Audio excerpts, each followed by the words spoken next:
Welcome to my channel. Today is another stream, another live stream on my channel. My name is King.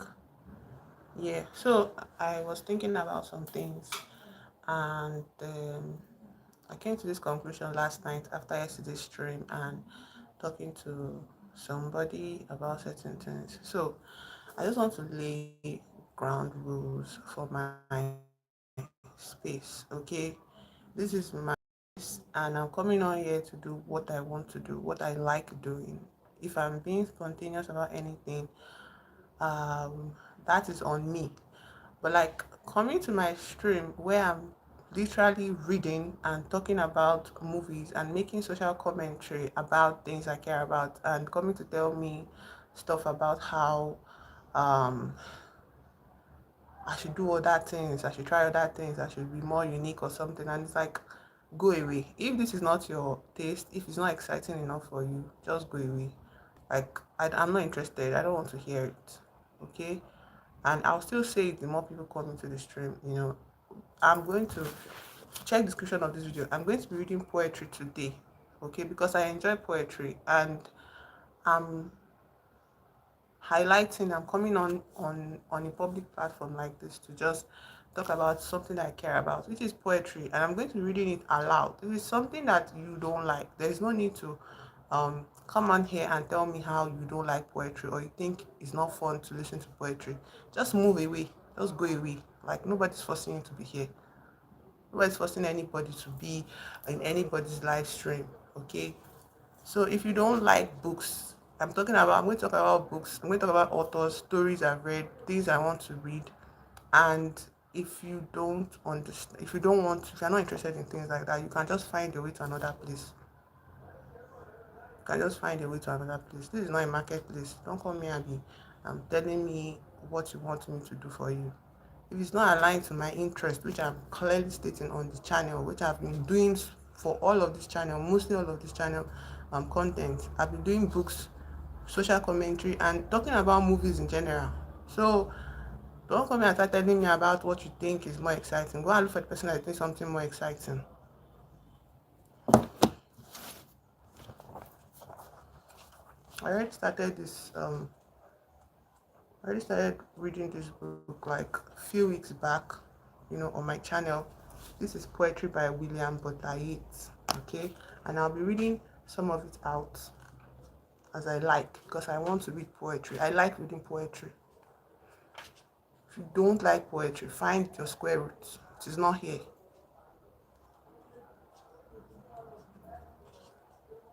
Anyway, this collection I'm at is on um this thing, the rules, yeah. And I've already started reading some of it. If you've ever read poetry like this and you want to share your opinions, yes, I will listen to you. Okay, if you have things that you care about, being mentioned in this reading, yes, I will hear you out. But if you are coming here from completely left field to what is being displayed here, what I'm doing here, just find your square root.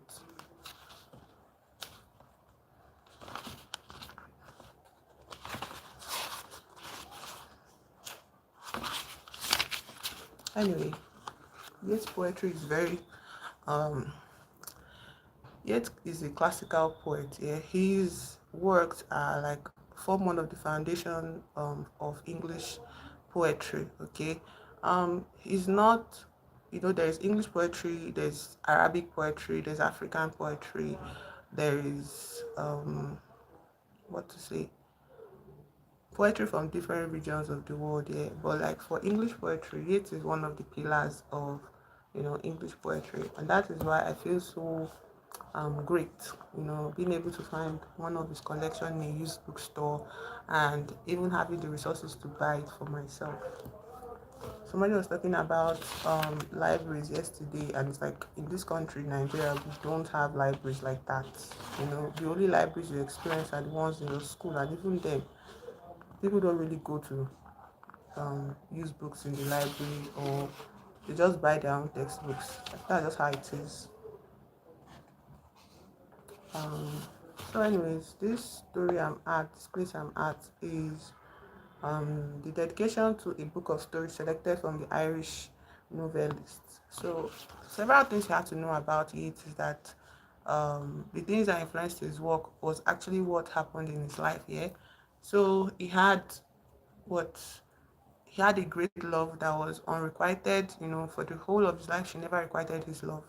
So you'd see that reflected in some of the works he, you know, writes or he's written. And there's also his issue, which is also like which came up from the byproduct of his unrequited love. Um, his issue with that at that period in time Irish nationalism and how the Irish wanted to be free from their colonial masters, that is the UK, like not UK, Britain to be specific actually. And so the thing about Yeats is that he was very angry at the loss that he experienced from losing like loved ones in the war. Hello Blue, hello Jack, hi, my day is going fine. So I'm reading poetry today. So during the war, he had not even a war. It was more like an uprising, yeah, like a resistance movement by the Irish people that believed in an Irish nationality, yeah. And as you all know, Irish people also have their language as well. They have their customs and all of that. And the Irish are very Catholic people, unlike the British people. The British are what Anglicans, I think. They have their own um religious branch. I think is what I don't know. I read it in one place like that. This is a collection of poems by Yeats. This is a collection of poems by Yeats. He's a classical English poet, and I've always wanted to go through his works for the longest time since I was a child, because I don't think like that period, the books I read as a child growing up, most British authors, had their characters reference Yeats, and I was like, who is this Yeats? How special can he be to be like so, revered by writers, and all of that. So I was like, okay, so I have to, so it has always been in my mind. So now that I'm an adult, and I have free will, okay, when I went to a used bookstore, I saw this collection and I was like, oh, I have to have it. So I have it. And I've been reading it for a very long time, like since the beginning of September, even way back, like middle of this year, after I got the book, I started reading it on my channel. So that's what I want to do today. Okay, on my stream today, I want to talk about poetry. I want to read poetry, and yeah.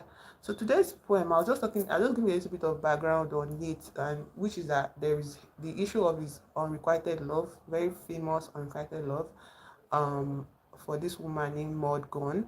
And then there is the issue of his resentment of Irish nationalist movement.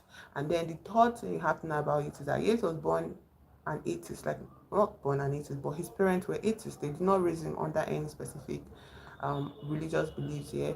So, but Yeats is somebody that now grew up and started having an interest in the occult, you get, while also having an interest in Catholicism. I don't know how to pronounce it, but so he created two personas in his mind to represent his occult loving side or occult interested side, and thank you, Jack, and his Christian interested, like religious side um of himself, of his persona. Thank you, Jack. I appreciate the support. Thank you for stopping by.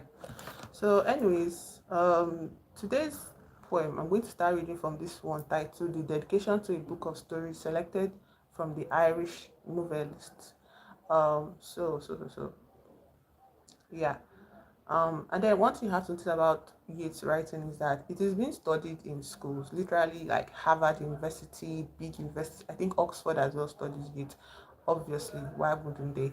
But so some of the things in this poem will be kind of difficult for me to actually process because I don't have the technical tools to process them. Okay, but nonetheless, I'm not going to let it stop me. I feel like the more I familiarize myself with his style of writing, the more I familiarize myself with his, wordings, how he presents his stories, what he's trying to say, the more I familiarize myself, I feel like I'm going to eventually stumble on things that might be very obvious, like not very obvious, but things that he's trying to say, like even if it is just like the barest minimum I'm able to grasp or glean from reading his works. Okay, I know there's this wonderful channel, this man that is he went to Harvard, I think, but he has dropped out from not dropped out. I think he stopped teaching at Harvard. Anyways, he's on YouTube and he teaches poem basically. He has all this like um, club, online club participation that he uses to, teach his knowledge of poems and poetry and like poet, you know, and I love that. I love that so much. Anyways, so it's not going to be as technical as that man's content, or his, procreation, yeah. Yeah, so let's start this poem in earnest.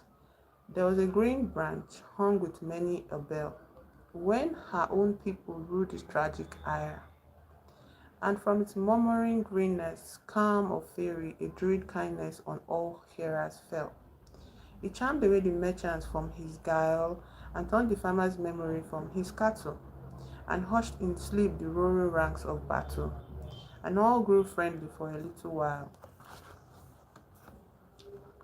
Ah, exiles wandering over lands and seas, and planning, plotting always that tomorrow may set a stone upon ancestral sorrow.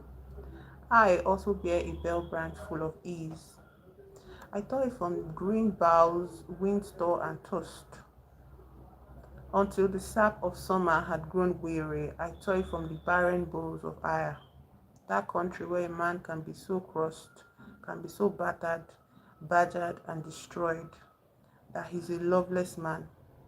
Gay bells bring laughter that shakes a mouldering cobweb from the rafter, and yet the saddest chimes are best enjoyed. Gay bells or sad, they bring you memories of half-forgotten innocent old places. We and our bitterness have left no traces on monsters' grass and Connemara skies. So from the story, from the like generally just reading through like this whole poem, I can glean that he's referencing um the state of the people, living in a place that is experiencing lots of battles, which was his country at the time where he was, I think he was still a youth in this period. He wrote this poem, and he's talking about, how it's referencing different people here, making symbolism out of people's, just the natural landscape around him, using it to make create an imagery for the kind of the kind of emotions that his countrymen might be feeling, in this period. Not even might be feeling, but are feeling in this period here. Um, Mentioning how and the way um the way laughter and sadness, yeah, are being like placed side by side. Kind of makes me, feel like there is a reality like that. There are realities like that where in the moment where you are, feeling happiness, yeah, in that same moment, I think not even the moment you're feeling, I think in the midst of sadness, in the midst of great battle, you are still allowed to feel, no, not allowed, you still come upon like feelings of sadness, because as much as the world is falling around you, like the world is coming to pieces around you, you know it's still okay to um allow laughter, exist in that sense, yeah. And I think the most important thing of all in this poem that this poem points to is the presence of memories, you know that um that remain, even if all of your bitterness, and your happiness leaves no trace in the places that you finally pass away from. Basically, that's what I got from the poem, Sha. you know. And if it is a dedication, to Irish novelists, I imagine that Irish novelists at the time of his writing this work, were probably also reflecting the sadness, the depression, the famine, the hunger, the suffering of, their fellow countrymen. You understand? The depression of people being ravaged by war, in essence, yeah. And in the background of this, you have to understand that Yeats had a best friend, a woman, and this woman had a son that eventually fought in the war or in the resistance, part of the resistance here. And this son passed away in this war, and it greatly troubled him, being um, having to, make space for his besties or his best friends, sadness and all of that. So then again, there's also the sadness of the woman he loves, constantly, never really giving herself a chance to, she's not that she was never interested in him. So I don't know, maybe she was never interested in him, and the focus of her attention was on this Irish nationalist movement, okay? And so he kind of resented this movement as well. He resented this movement for taking away the attentions of this person that he fully and intensely loved and desired and wanted to be with here.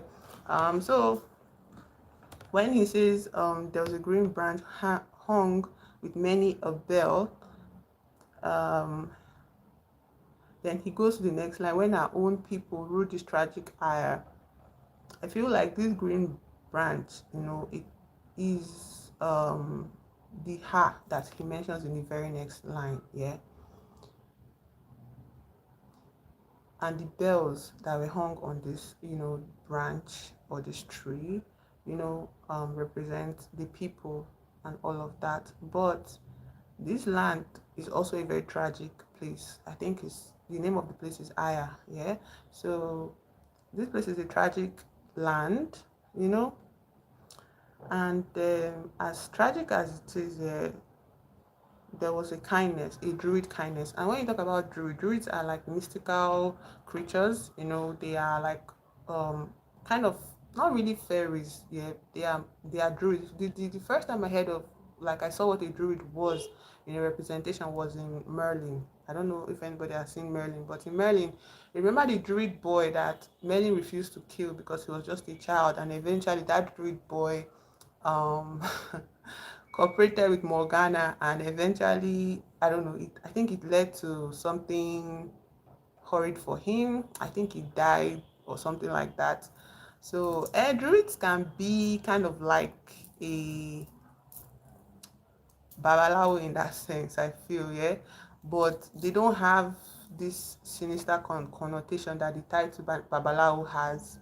Okay, like, I don't know if you know the origin of that word, but babalawo has a lot of negative connotations. But if you're speaking about it, yes, babalawos are people that the kind of, what do you call them, priests that go around, they work with land, okay, they find magic in nature, okay, and they use the magic that they find in nature to relieve people of pain, to bring about solutions, and all of that. So but that title babalawo has a negative connotation in this country. So I wouldn't, I don't know, but it makes sense. Yeah, it just makes sense. And the negativity attached to babalawo is because of monotheistic style of belief in this country. So yeah, that is just a tangent. Anyways, here Yeats talk about druids as bringing about kindness on all hearers, and this kindness charmed away the merchant from his guile.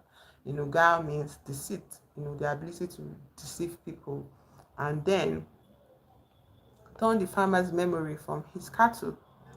So, and then hushed in sleep the roaring ranks of battle. Like I said, battle is always at the forefront in these early collections of Yeats.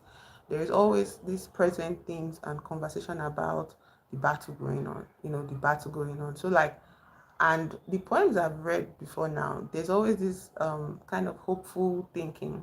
This hopeful, hello, Tyrus, welcome to the chat.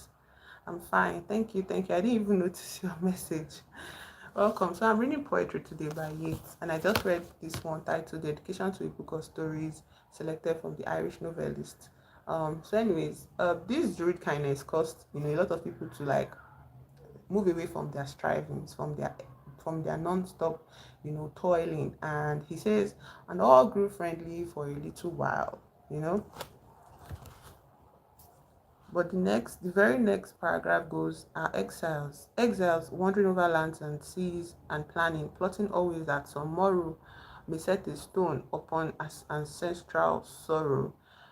I also bear a bell branch full of ease. So obviously, in a move for freedom in a country, the government that controls everything that the people are rebelling against will definitely wish to kill and squash voices of opposition. Yeah, and so some people now end up becoming what exiles from their homeland. They can never return to their country because of the bounties that the existing government have placed on them. So he's referencing these exiles as well, thinking about how maybe one day this sorrow of their forebears, their ancestors would come to a close. They can bury it finally, you know and I think it's also this hopefulness also comes from this kindness of druids. Yeah. um so moving forward, the writer says, I also bear a bell branch full of ease. Remember that this bell branch comes from the green one, ruling over this tragic land. um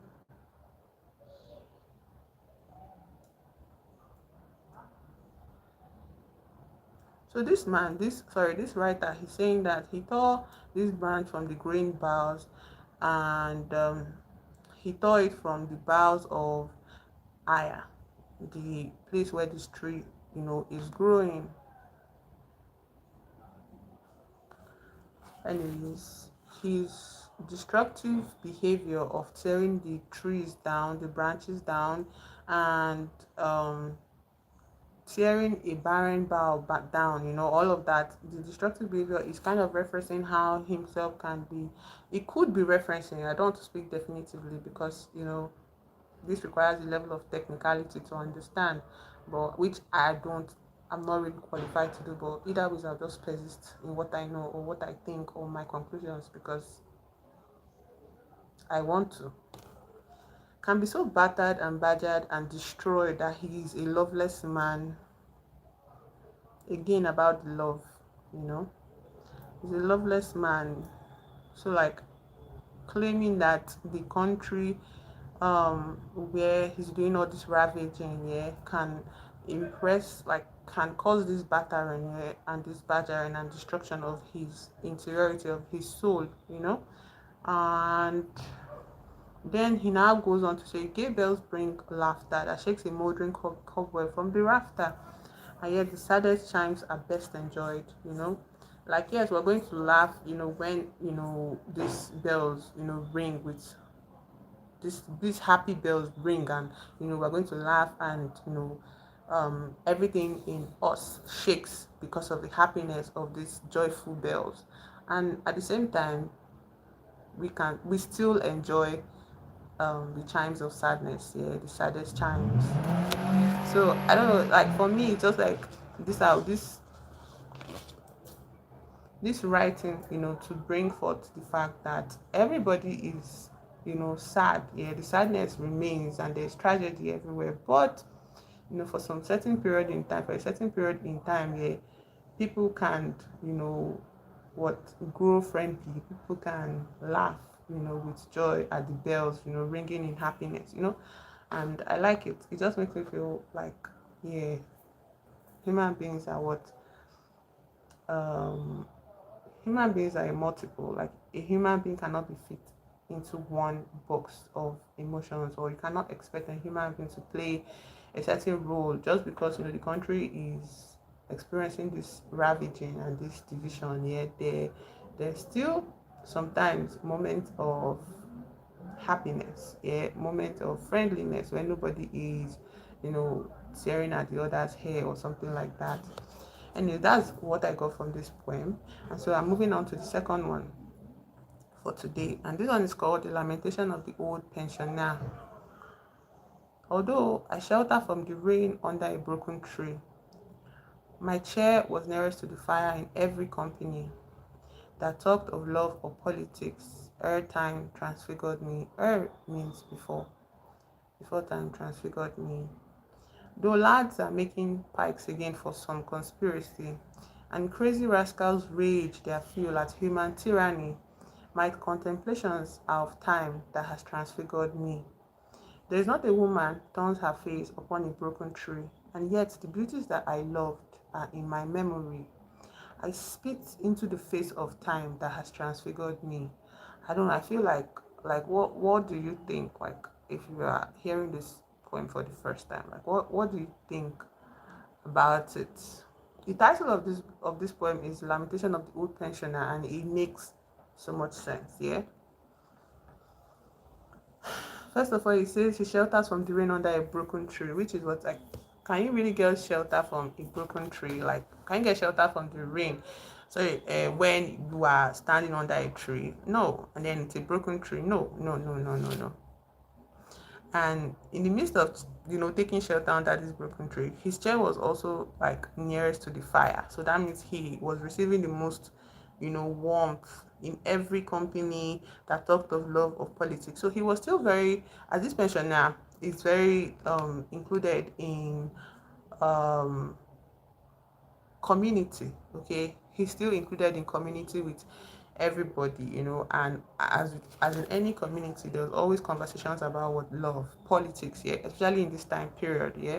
But this pensioner says, before time transfigured me. So I feel like um for this thing to be titled The Old Pensioner, I think it is very important to him, to be like, it's not even important, he's at the forefront of his consciousness is how he has been changed by time. He's old, he's retired, and he's receiving a pension from the government. Okay, so at the very forefront of his mind, even in the midst of company, even in the nearest to the fire, yeah, he still feels as if he's taking shelter from the rain under a broken tree. So he still feels a bit left out and in the cold, being beaten by the rain and all of that. So the next paragraph here is quite interesting because it says, though lads are making pikes again, pikes, would be like this kind of sharp sticks, sticks being sharpened into an edge, to kind of protest, for protest reason, or for a fight, or, or a riot or something. And he says, though lads are making pikes again for some conspiracy. So he doesn't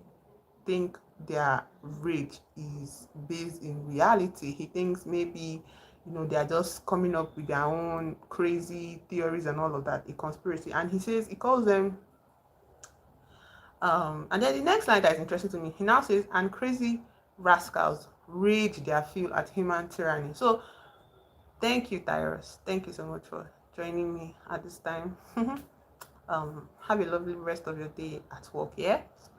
And he says, and crazy rascals rage their fill at human tyranny. So there's tyranny, going on in their environment. There is a tyrant, you know, controlling their lives, but he still calls the people that are going out to protest, going protesting like against the conspiracy. He still calls the people that are raging against this tyrant, crazy rascals.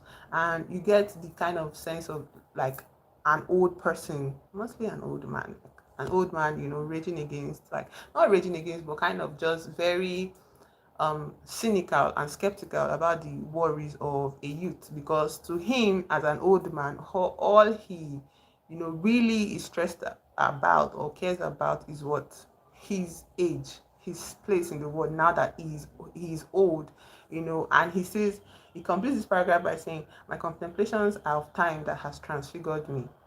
Transfiguration, like, it's not just, I think transformation changes everything, both from the inside to the outside. It's not just a changing of your one part of your physicality. I think it's from within to without.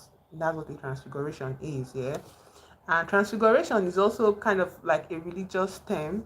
No, it's not a religious term, but you see it in religion. Hello, Rahim. Hi, welcome to the chat.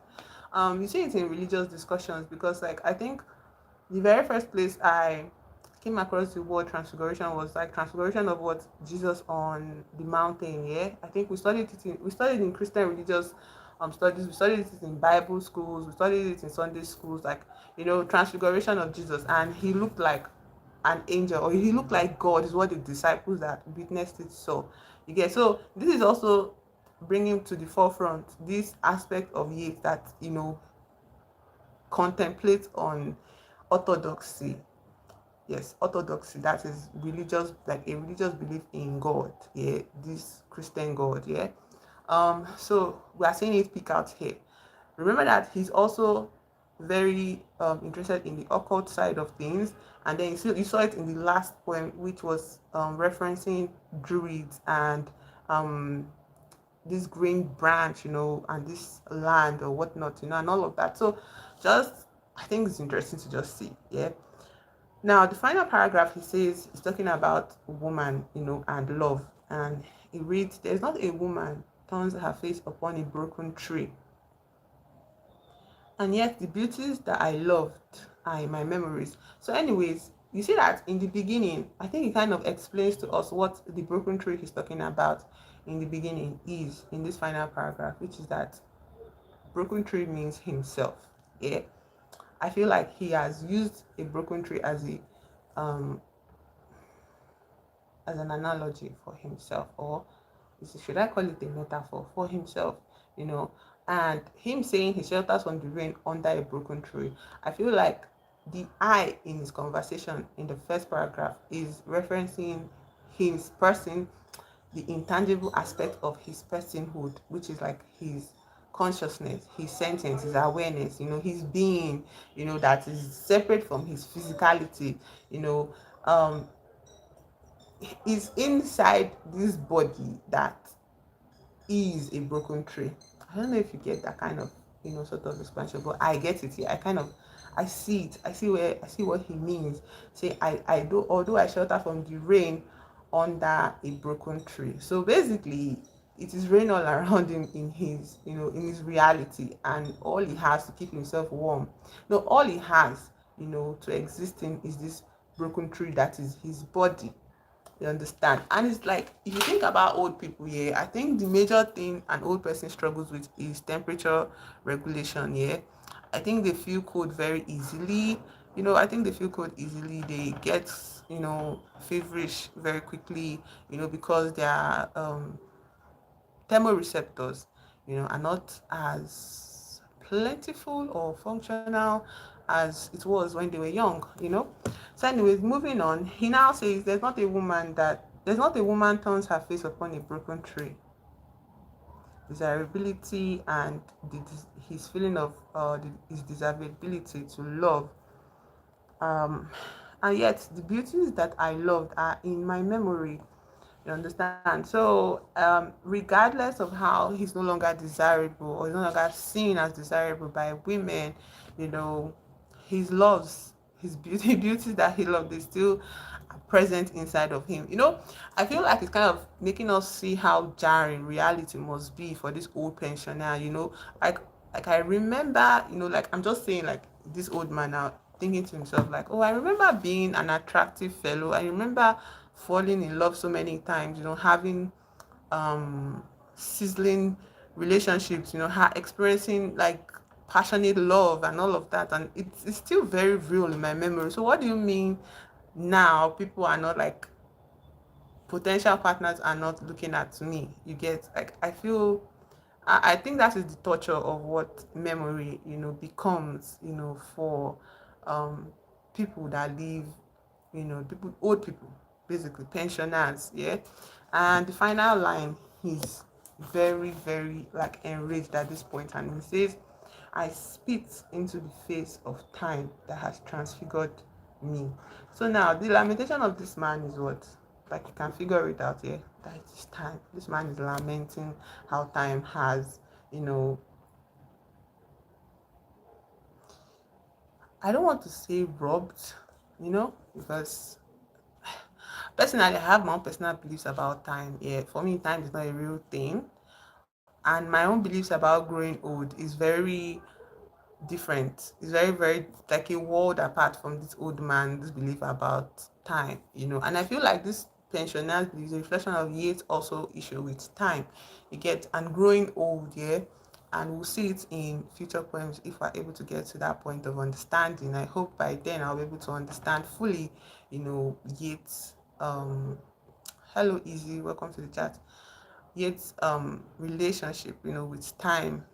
By then I'm just still like page 37 right now, but my own feelings about time is that first of all, time is not real. And I every day I have this active, I express this active disbelief in the activity or the active nature of time. Like time is simply a reference. Okay, in my world, in my opinion, time is simply a point of reference. Okay, just to say, okay, um something was here and something is not. Like, what is the reference? Oh, it was here yesterday and it was not here today. Like, it's just a point, like measurement, the way we use meters and millimeters and liters and all of that. Yeah, those measurement units, that is what I see time as. So in that sense, time does nothing for me. Time does not heal me. Time cannot heal me. Time cannot bring my dreams to reality. Time, cannot give me catharsis. Okay, all of these things, all of these expectations, I feel like from being young, the conditioning and the growing, like the training I received, like put all of the burden on time, put all of the expectations of my future on time. Even future is not a real thing. There's only now, there's only the present day. Okay. And so that is my own my own belief about time. All of these things that we put on time, like there's one time, like not one time, like see reference, there's one time like as a child where my parents, they're trying to encourage me to, do something, and they're like, just do this thing, before you know, time will go and you finish it. And I'm like, time is not going to go anywhere. I'm the one going I'm the one going there. I'm the one taking myself there. I'm the one that has to live through this thing you want me to do. And I don't enjoy this thing you want me to asking of me. It kills me. I don't like it. It's destroying me from the inside. And saying that, oh, time will pass and I will, finish it. Time is not going to do any of the work for me. Waking up early, participating in this activity, doing this thing is me, not time. Time is not my friend, it's not my enemy either. So coming to this like very painful, um, this painful feeling of this painful knowing that it has always been me, living, not some other extraterrestrial force carrying me along, not some force of nature carrying me along. I'm the one doing it, and that is why and because I don't like what I'm doing, I'm suffering. I'm suffering. I cannot console myself with time. Time is not going to pass. Time is not going anywhere. Time's not going anywhere. I don't know. Like that's my real grudge against like people that, not people, but this idea, this thing we are being taught, this thing that being told to children that just do fast, just do it to finish. It will not finish. It will not finish. You are the one living it. So unless you finish it, it is not going to finish. You are the one. That is why even healing, experiencing grief, sorrows, you are the one that have to go through all of this. Time does not heal anything. Time is not active. It is simply a point of reference. Yeah. And then the other thing about old age is that um when my birthday just passed, like not just passed, like a month ago now, yeah. But on my birthday, instead of the usual depression, I I felt this bubble of joy. Yeah, I felt a bit low later in the night, but at the beginning of the day, yeah, I was very happy. And this is not something I've experienced in birthdays past. But this particular birthday, there was something that was, bubbling in my heart, bubbling in my spirit that made me so happy. I could not explain. It's not like I say, oh, somebody like I came into something like a wad of cash or I got a promotion or something like that. No, you know, I wasn't even on YouTube. Like I wasn't active on YouTube, and my YouTube was like behaving the way it was. Yeah. But my birthday, like when I started to ask myself why. Why was I happy? Why did I feel extra excited on this birthday? What is different about this birthday from all the birthdays past?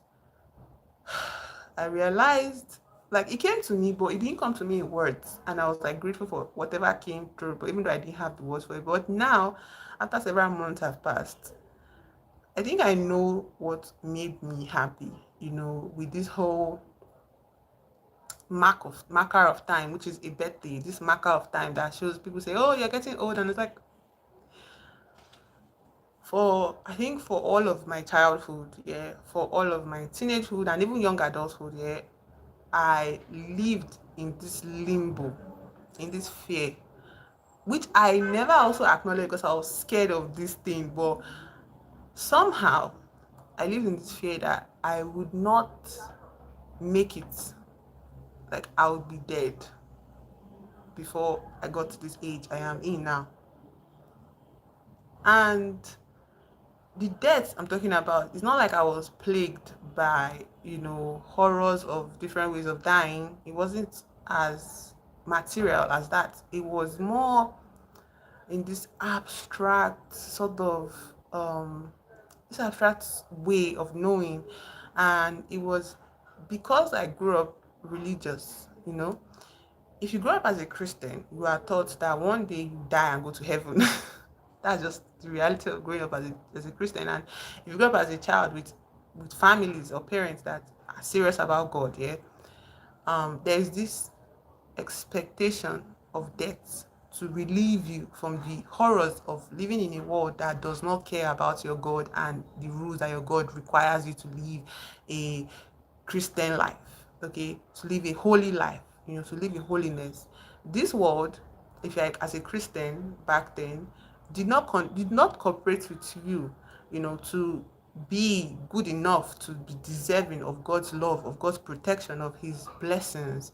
So you had to constantly pray and ask and, supplicate and beg, and at the end of the day, there comes a point where you start to dream and wish that, the rapture would come so that you just be free of this stress of struggling to be a perfect Christian, okay? Struggling to be good enough for this God that you cannot imagine a life without. And I think I took it so close to home. I was extremely fanatic. I was sensitive about everything, and like every opportunity I had, I was asking God for forgiveness because I was like, I'm going to die. I'm going to die and I don't want to go to hell.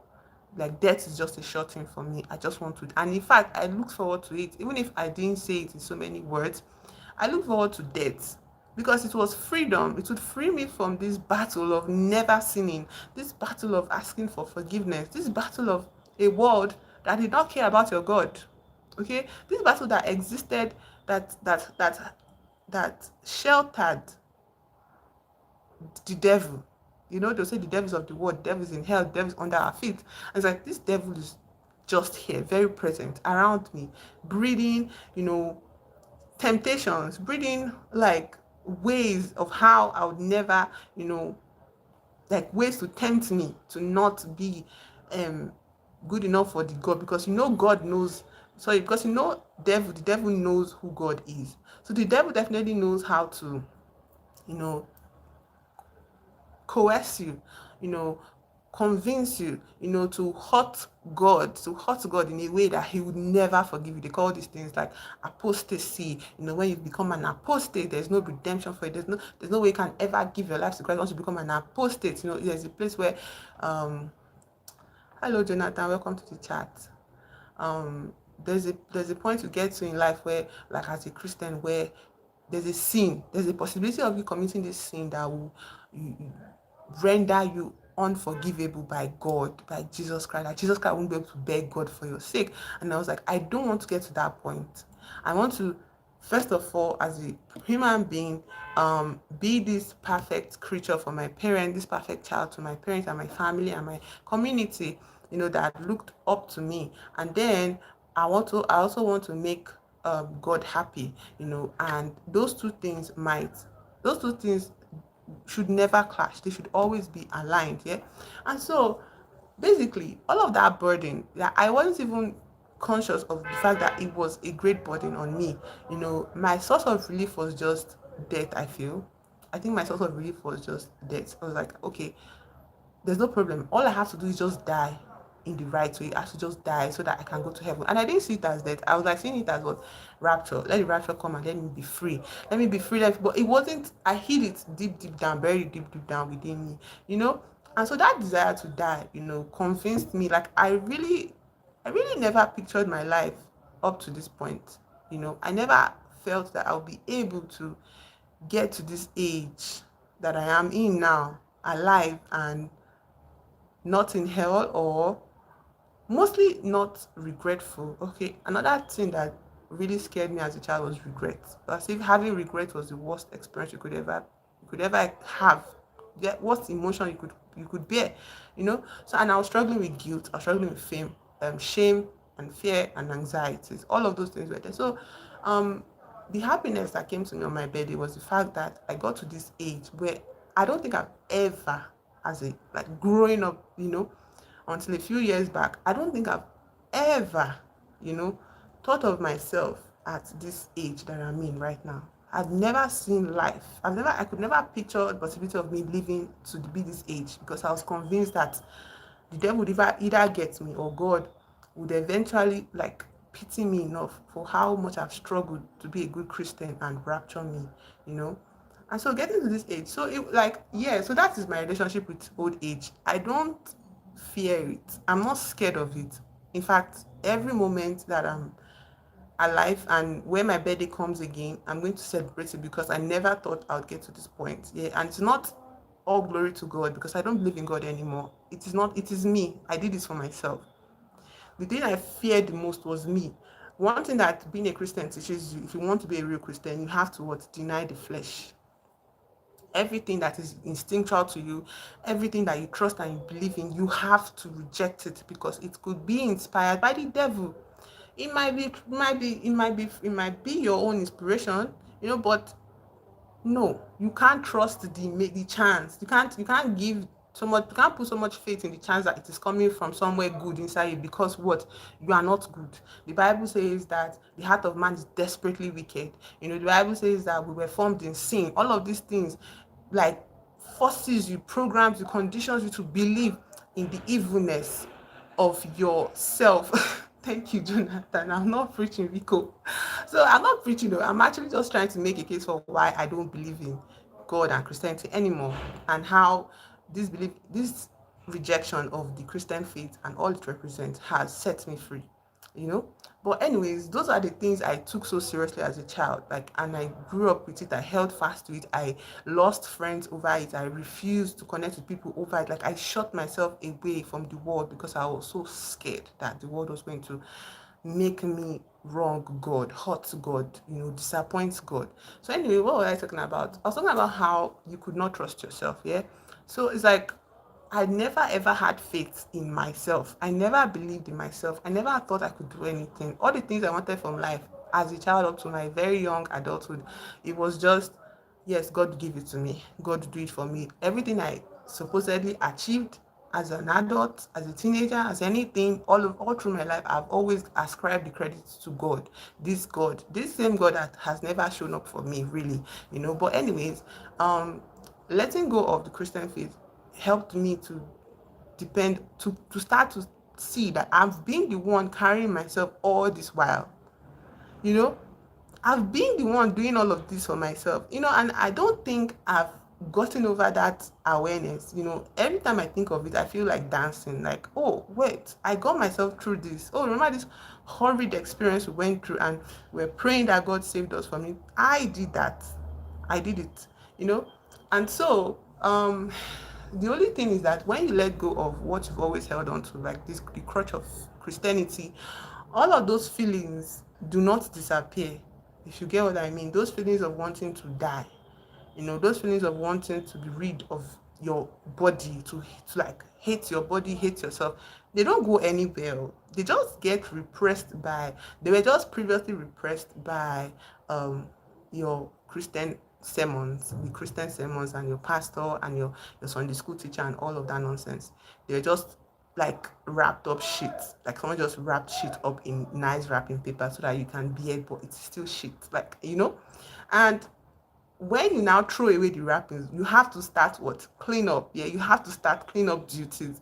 You have to confront the nonsense, the rubbish that has accumulated on the inside of you, and it is the most daunting thing ever. It is the most like mind bending thing ever. Hello, Tori. Ça va bien? So it's the most mind bending kind of exercise you can do. And I know so many times my mind broke into pieces. And when my mind broke into pieces, I didn't have any God. I didn't have any God to call on. I could not call on any God before. It was just, God, help my mind. This has broken me. But now I actively chose not to call on anything. I was like, this mind for whatever reason, and I can't function anymore because my mind is broken. Like, what is this world I'm living in? It was horrible, yeah. And I'm not saying it is completely over, but at least where I am today, that I can celebrate my birthday, yeah, with so much joy, with so much happiness, is is a testament to the fact that, like, I'm doing it. I'm doing it, and I'm grew, like, I'm the one taking myself from this point of reference of my age to this other point of reference that is my age. You understand? There is no more expectation. Oh, my new year, what we used to do in church then was every end of the year we go to church and we start praying to God that our life should change. Like, oh, my life needs to change. God, change my life. Let there be a breakthrough. Where I hate that word breakthrough. Oh, give me a breakthrough. Oh, give me a breakthrough. And it's like, no. And I know for a fact all of those prayers did not work because there was no change in my life. And I was waiting for time also to bring me the breakthrough. It didn't. It didn't bring me the breakthrough. Yeah. So all of those awarenesses, Jonathan, you say that you agree you are an alien shows you believe in the existence of God. In what way? Explain it. They took your resources and they gave their religion to not think about the resources it has to. That's, yes, that is another thing. Religion is a tool of the colonizers. You get, religion is a very effective tool of the colonizers. I don't know if you've seen Remick, if you've seen Sinners, and you know this character named Remick. Remick is also from Ireland, yeah? Like, the dots are connecting. And that moment where Remick wanted to kill Sammy, hello Hannah, welcome to the chat. That moment Remy wanted to kill Sammy, Sammy was doing what? Saying the Lord's Prayer. And what did Remix say? Remix said, yes, I remember this so fondly because this is what they taught my father while they took his land. Thank you for pointing that out, Yeats. Thank you so much for pointing that out. Yes, but like all of it is linked. You understand? Like the idea that you feel, the idea, the reason why you cannot look around and see that all of this earth is available for you to use and, just actual come into your self-actualization. You can't do that if your mind has been colonized by a monotheistic God, any god, but mostly this monotheism that we practice here and we believe is all in all. Yeah. So anyways, that makes sense. Yeats. Thank you for that contribution. So Remick, in that moment, Remick is from Ireland as well, you understand? So Remick mentioning how, reading along with the Psalm 23 as Sam is reading it, because what Sammy has been told all his life that reading the Lord's Prayer or reading the Lord's Shepherd is going to save him from a vampire. When the vampire is right in front of him and has killed a lot of other people, Sammy used that prayer as a last ditch effort to um try to save himself. You get, which is what they convince us that God is for, that God is going to save us. God is going to just do your prayers. And eventually what saved Sammy, yeah, was it not when he used his guitar, which is a reflection of his individuality, which is part of what he used to come into self-actualization. When he used that guitar to Remick, stab Remick and hold him off until like the sun came out, yeah, and consumed him, yeah. yeah, like that kind of imagery, it shows you how it shows you the place of religion in our lives. It acts as a sleeping tonic, that you continuously remain asleep, you continuously sleep, you continuously stay in a state of limbo while the world moves around you, while the world continues to evolve. You are stuck where you are. You understand? You're stuck where you are. You cannot, you not that you cannot, but you are taught to be helpless. You are taught to be, you have this learned helplessness here. And you outsource, your capabilities to something external of you. So basically, that is my relationship with old age and time. Okay, I look forward to reaching another marker of time, which is age, like my next birthday and my next birthday. I look forward to it, you know, and I will never ever give I never ever give the credit of my um physicality being transfigured. I'll never ever give the credit to anything outside of me. Okay, if I am being transfigured, I'm doing it myself. Okay, it's the same way. Yes, so I'm not going to say time transfigured me. Time did not take or give anything to me. It cannot. It is simply a point of reference. But Christianity is a religion. Thank you, Sunday. Welcome to the chat. Thank you for that. And all of this conversation is spouting from this poem we're reading today, by William Yeats, The Lamentation of the Old Pensioner. So we just read a poem by that, and I went into this whole spiel about my relationship with time and time and what? Time and religion, basically. Okay, I think. Yeah, so that was the poem. Jonathan, yeah, I feel like that personally, I know them to be one and the same. Okay, really, Christianity is a religion, they are one and the same. Yeah, religion is a colonizing tool. Okay, is a tool of the colonizers. Religion is a tool of the colonizers. It's just one of those things they use to suppress people all over the lands that they wanted to. Even the Irish. I was saying how Irish Catholicism is very second nature to them, but like they were also colonized with religion. Okay, so it's not like, and this man that grew up in 18 something something, that period where Ireland was trying to fight for their freedom, he grew up as an atheist. Okay, he grew up an atheist, so it's not like as if all of the Irish people actually like believed in the idea of Catholic God or Catholic whatever. um yeah, so like all over the world, yeah, the people that colonize always introduce religion because it's an effective tool to silence people's rational thoughts, people's logic. Okay, this is very effective. The only thing is that now that we have seen the evolution of religion and all of that, before, all of the power, states, the church was the church and the state were one and the same.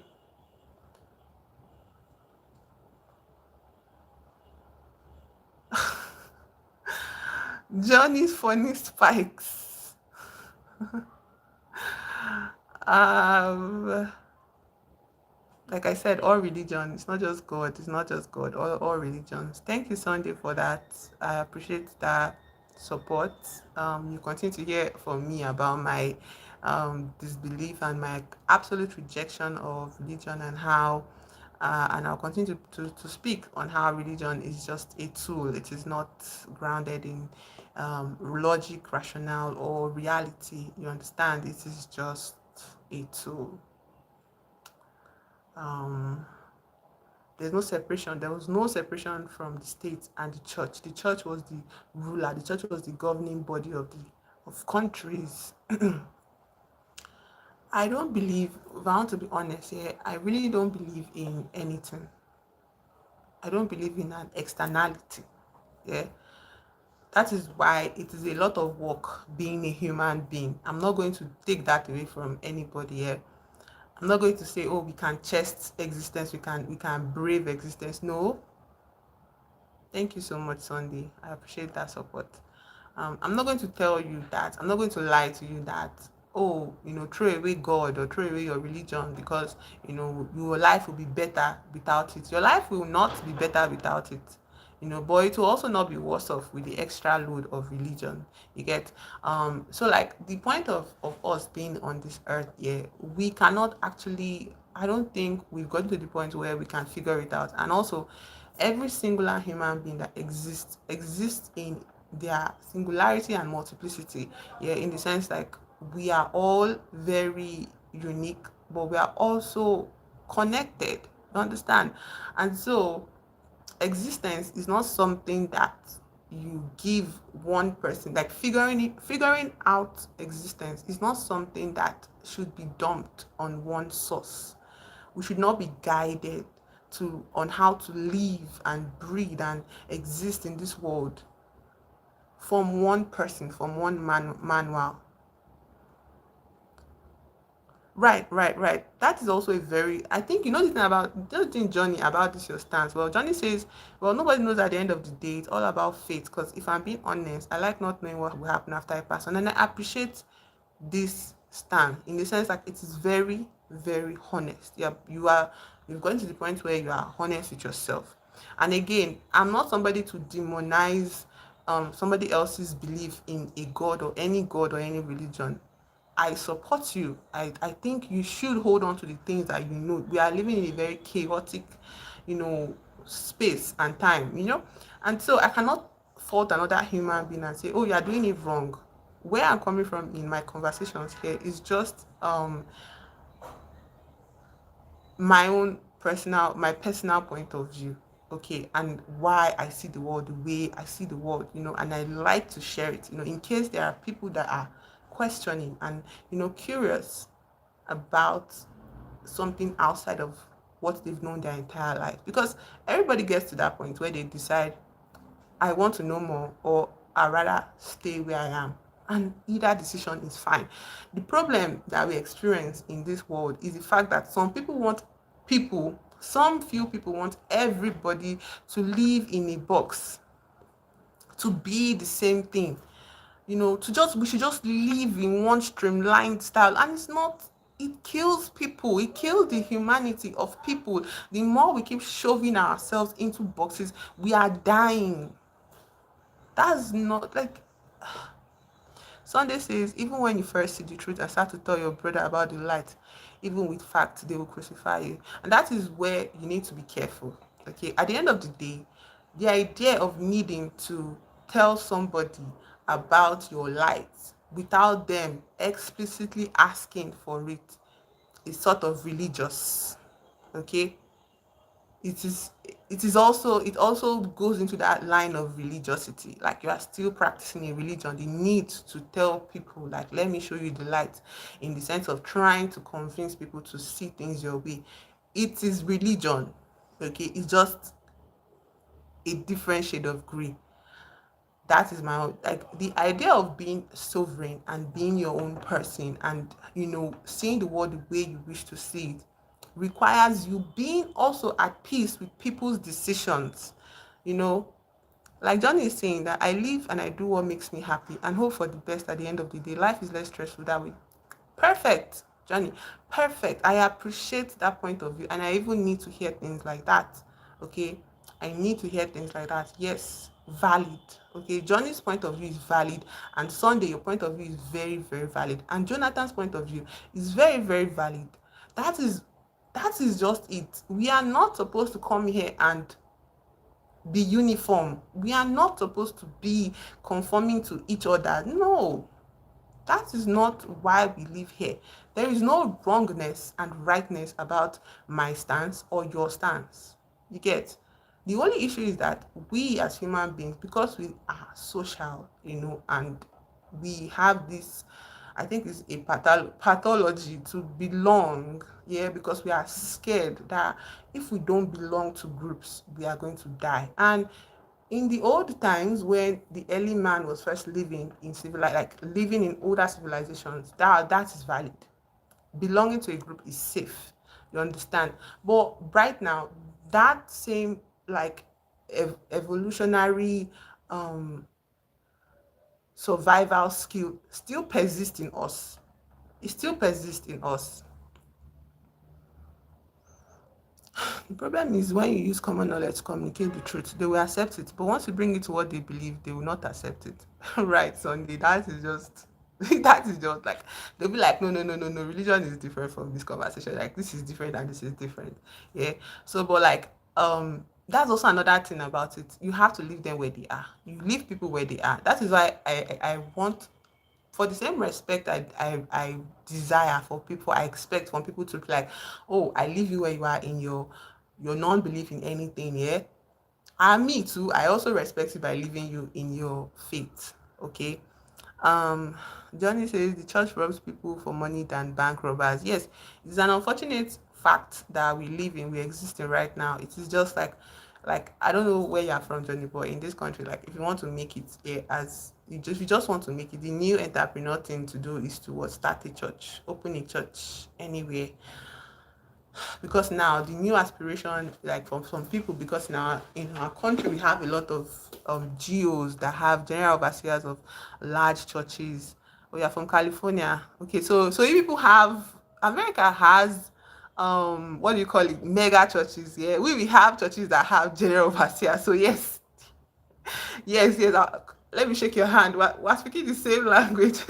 America has mega churches, and the thing I've like seen about mega churches blows my mind. Yeah, but I feel like it's not too different from the ones we have here in our country, Nigeria, as well. Yeah, Sunday, go ahead, please ask the question. Ask the question. So, and is California not where? Oh no, it's Texas. Joe Austin is from Texas, Abby, from that area. So like America has a lot of mega churches. Our side to our country, we have in the midst of this poverty and stunted growth and oppression and all of it, we have people buying private jets in this country. We have people, um we have religious leaders that actually call the shots on policies that we see in our that we experience in our day-to-day lives, you know. You should visit here one day. One day, I've heard a lot of things about California. Like California is one of those like popular American states. Yeah, one of the most popular states. Is California not like California and Los Angeles? Is that the same thing? Sunday, ask your question. Ask your question. After we listen to Sunday's question, I'll go ahead with my poem. Yes, is California not um like California and Los Angeles? I didn't know like is it state and capital? I'm not sure, but like is LA very popular? Yes, it's the same. Oh, okay, okay, okay, okay. If you tell your friend, okay, good to know, Johnny, good to know, thank you. If you tell your friend that you are traveling on Monday and come back in 3 days, please, when will you come back? Sunday, what is this question? Let me now give you a disclaimer. For me personally, this type of questions, how will I tell you now? Let's answer the question first. If you're traveling on Monday and come back in 3 days, Wednesday, as in Wednesday, you come back. Like the third day will be Wednesday if you're traveling on Monday, right? Unless you say you are leaving on Monday and you will be where you are for 3 days, then you probably come back on Tuesday, Wednesday, Thursday. Good afternoon, innocent. My name is King. Welcome to the chat. You come back in 3 days. I assume Wednesday, or if you make it clear to the person that you're leaving you spend the entire time on the road on Monday, then maybe Thursday you'd come back. I'll just say Wednesday, you know. Wednesday is my answer. Let me not give that disclaimer anymore. Is that correct? What's the situation, Sunday? What's the particular situation you're referring to? What did the person think your answer would be? Or what did you assume the answer would be? What did the person assume your answer would be? Thursday. Also, it depends on context. If you tell a Nigerian that you're traveling on Monday and you are staying for and you come back in 3 days, they will just assume Monday is not part of the day, because most of our travel, especially by road, you spend the rest of the day on the road, traveling to before you arrive at your destination. So people will just assume that you're going to come back on Thursday or Friday. Thursday, if the style of the context of the travel system is acknowledged. So that's my answer, Sunday. Um, Now we're moving on to the ballad of Father Gilligan. Like you check. Anyway, I come on live every day, so I'll ask some people what it means. But you, what did you say your answer is, Sunday? What did you say your answer was, or to the person that asked you?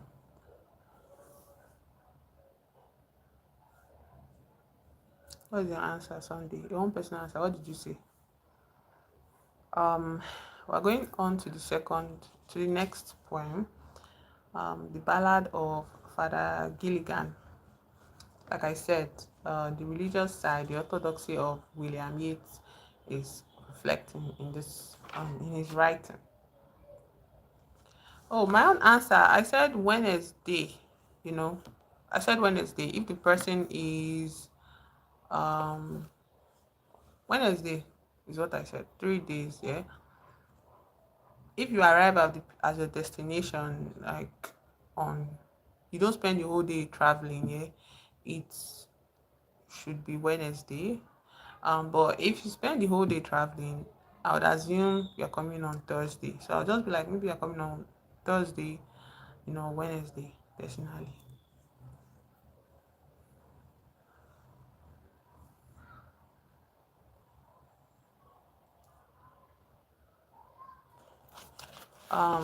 Okay, so the Ballad of Father Gilligan, moving on. The old priest, I'm going to read this point now. The old priest Peter Gilligan was weary night and day, for half his flock were in their beds, or under green swords lay. Once, while he nodded on a chair at the most hour of eve, another poor man sent for him, and he began to grieve. I have no rest nor joy. Thursday. Thursday is acceptable. Like, yeah, Thursday makes sense as an answer. I have no rest nor joy nor peace, for people die and die. And after cried he, God forgive, my body spake not I. He knelt, and leaning on the chair, he prayed and fell asleep. And the month hour went from the fields and stars. I'm between Wednesday and Thursday, actually. depends on your depends on your travel mode. In between Wednesday and Thursday, yeah, I can accept Thursday. So as I was reading, and the month hour went from the fields, and stars began to peep. They slowly into millions grew, and leaves shook in the wind. And God covered the world with shade and whispered to mankind. Upon the time of sparrow chirp, when the month came once more, the old priest Peter Gilligan stood upright on the floor. Mavron, Mavron, the man has died while I slept on the chair. He roused his horse out of its sleep and rode with little care. He rode now as he never rode, by rocky lane and fen. The sick man's wife opened the door. Father, you come again. And is the poor man dead? He cried. He died an hour ago. The old priest Peter Gilligan in grief swayed to and fro. When you were gone, he turned and died, as merry as a bird. The old priest Peter Gilligan, he knelt him at that word. He who hath made the night of stars for souls who tire and bleed, sent one of his great angels down to help me in my need. He who is wrapped in purple robes with planets in his care had pity on the least of things asleep upon a chair. Okay, so I think I'm going to read it again because it's a very long one. The Ballad of Father Gilligan. Oh, that's my answer. I between Wednesday and Thursday. Does it affect your question? That's what I have to. You can check and you can ask another person. That's my own answer. You can ask another person to hear from another person. Um, so I'm going to read it again. The Ballad of Father Gilligan. The old priest Peter Gilligan was weary night and day, for half his flock were in their beds or under green sods lay. So under green sods means buried. Yeah, that is what I'm processing from this line. Because in the next paragraph, another poor man sent for him and he began to grieve. So it feels like a continuous, narration, in the sense like, oh, he's thinking about the people that are dead, and now another one is calling him to, pray for his soul as he passes on. Because I think that is what Catholics do.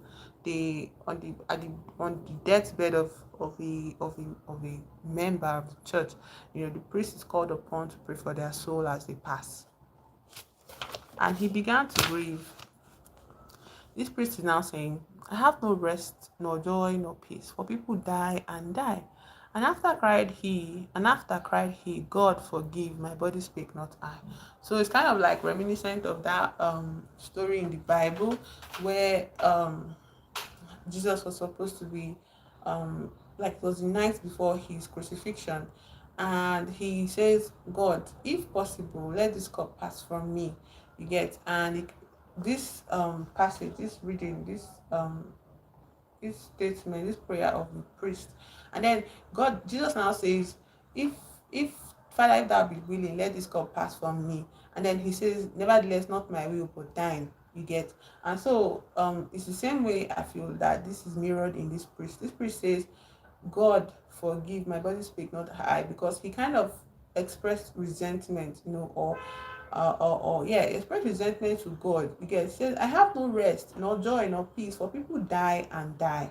You understand? So yeah, and then he now says, God forgive, my body speak, not I. It's kind of like, nevertheless, your will be done. And then after this prayer, he goes on to say he knelt and leaning on the chair, he prayed and fell asleep. And the month hour went from the fields, and stars began to peep. And stars began to peep. So I feel like in this sleep state, something, I don't want to use the word magical, because he's was what while looking at it from a Christian, like a Catholic's point of view. So I'll say something spiritual, that God did, because it goes to say they slowly into millions grew, that is the stars, and leaves shook in the wind, and God covered the world with shade and whispered to mankind. And the next paragraph is upon the time of sparrow chirp. So I assume it has moved from nighttime to dawn. Yeah, the sparrow chirping. When the moth came once more, the old priest Peter Gilligan stood upright on the floor. So he woke up from sleep, and he's exclaiming to himself that, oh, this man, the man that called on me has died while I slept on the chair. And he rode his horse desperately to meet the man, and he meets his wife, and the wife confirms to him that yes, the man is dead. He died an hour ago. Okay, so maybe it's not morning time, maybe it's just an hour that passed in his sleep. And Peter Gilligan, the priest, was caught up in so much grieving that he started to sway to and fro. And I think the wife goes on to narrate, when you were gone, he turned and died, as merry as a bird. This brings Peter Gilligan to his knees. So let's go on. The next line, like when the wife says the man passed away merry as a bird, Peter Gilligan used to start to say, God sent one of his great angels down to help me in my need. Oh, so that means normally this is not a Bible, this is a poem, this is a poetry book. Hello, Grant. I'm not doing that today. Today I'm doing poetry. So in this moment of time here, because already Peter Gilligan, the priest had already mentioned that he had already prayed that every time he cannot rest, he cannot be happy, he doesn't have peace because people are dying and dying, and then he fell asleep. And so God now came down, and instead of the priest being needed there to send away this old man's soul into um death, you know, God sent an angel on behalf of the priest to carry this man away in death. And Peter Gilligan is narrating it for us, telling us, he's saying it that he who had made the night of stars for souls who tire and bleed sent one of his great angels down to help me in my need. He who is wrapped in purple robes with planets in his care had pity on the list of things asleep upon a chair. So I think this is a very nice, interesting story. I like the story that is being told here. I like the fact that it's just like this kind of like a priest's prayer being answered here. I don't know, it's very very direct, I feel. Yeah, it's very very direct, very direct poem. The next poem we're going to read is The Two Trees. That's the title of it. Beloved, gaze in thine own heart.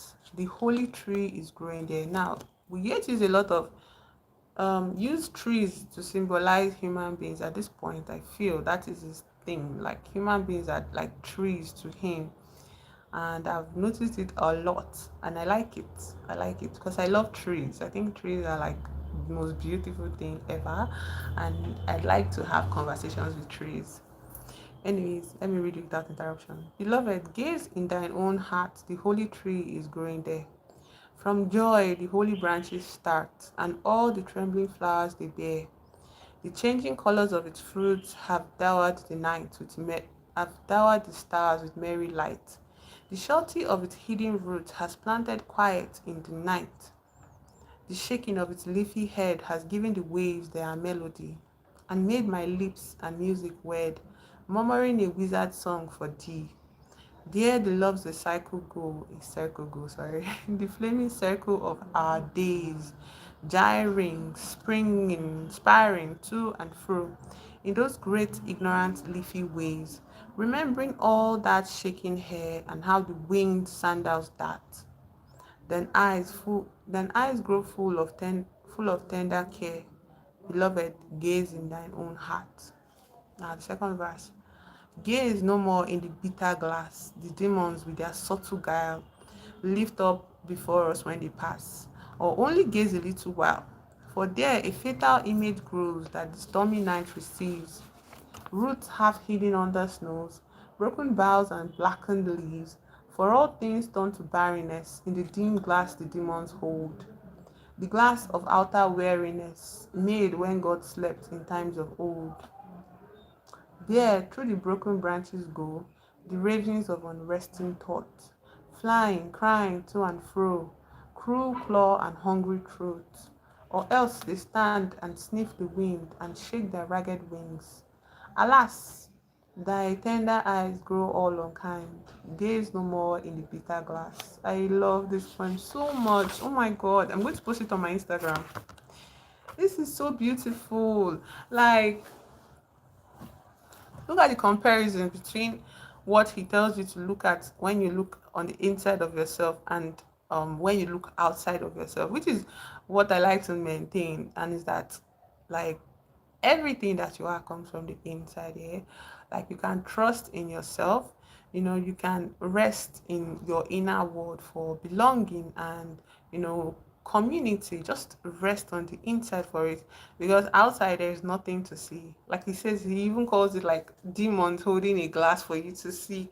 You understand? Like when you look inside, he says there's joy from the holy branches. Like that's where the holy branches start, and all the trembling flowers they bear the changing colors of fruit. You know, there are stars with merry light on the inside of you. There is surety of the hidden root, of your person as a tree. Like I like it so much. Um, so many beautiful, and one thing he persists in is nature. He likes to use natural landscapes, natural elements found in nature to describe the most beautiful phenomenon to him. Yeah, whenever he wants to talk about peace and love and joy and inner happiness, yeah, he talks about nature. He describes it in nature. When he wants to talk about love, especially, he describes it in, like, he uses nature, like elements of nature to describe it. Yeah. Oh my god, this network is dry. And when he wants to talk about outside of yourself, yeah, he calls it outside of yourself is called the bitter glass. Yeah, he calls it the bitter glass, and that there are demons there with subtle deceit. You know, they don't allow you to see things as they truly are. They distort your perception of life. They tell he now describes, instead of you know blossoming trees with beautiful flowers and heavy fruits and all of that. He says outside that the demons are showing you, giving, coloring your perception. You see barrenness everywhere. You see broken boughs, that's tree branches, broken boughs and blackened leaves, you know, and you see ravens that are flying and crying to and fro, and you see and all of this perception, like outside of you, you get through this broken glass of the demons or whatever, anything outside of you, yeah. And he says it begins, eyes grow all unkind, and it's like gaze no more in the bitter glass. You get. I think this is just the romantic aspect. Like, I think there's this conversation, there's this title given to Yeats' work as romanticism. Yeah, I think this is a very clear um romanticization, like, of, not romanticization, but like his poem sort of romanticizing life for you, yeah, and telling you to look inside instead of looking outside of yourself. You understand? And I like it. I enjoy it. I think I'm going to post it on my Instagram. I said that already. Okay. So the next poem I want to reading now is, "To some I have talked with by the fire, while I wrote out these fitful Danaan rhymes. My heart would brim with dreams about the times when we bent down above the fading coals and talked of the dark folk who live in souls, of passionate men like bats in the dead trees, and of the wayward twilight companies who sigh with mingled sorrow and content, because their blossoming dreams have never bent under the fruit of evil and of good, and of the embattled flaming multitude, who rise wing above wing, flame above flame, and like a storm cry the ineffable name, and the clashing of their sword blades make a rapturous music till the morning break, and the white hush end all but the loud beats of their long wings, the flash of their white feet." And I think I will stop there for today. I have something to do right now, and I have been summoned to do it. But anyways, that is my exercising of free will for today, and it will continue to happen going forward. Yeah. This is my space, and I am curating it as for it to be reflective of what I like. So you're going to see books, commentary, and movies. Yeah. Yeah, thank you for joining and spending time with me today. I appreciate your presence. People that contributed, you're awesome. I'll see you in tomorrow's stream. I might come online later today, but I don't know yet.